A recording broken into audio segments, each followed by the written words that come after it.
好，我係2A 班嘅盧子恒，今日要分享嘅係平面圖影。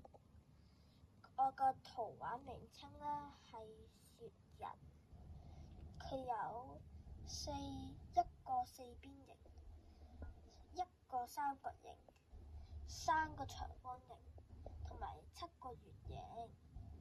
通常呢，雪人會喺中國唔會出現嘅，佢可能會喺其他國家出現㗎啦。而且佢個手係樹枝啦，佢個褸係我平時着嗰粒褸啦，佢頂帽係我哋戴嗰頂帽啦。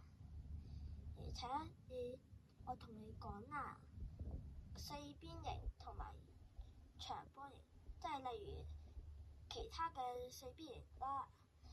四邊形呢可能會有4個直角嘅。我嘅分享完畢，多謝大家。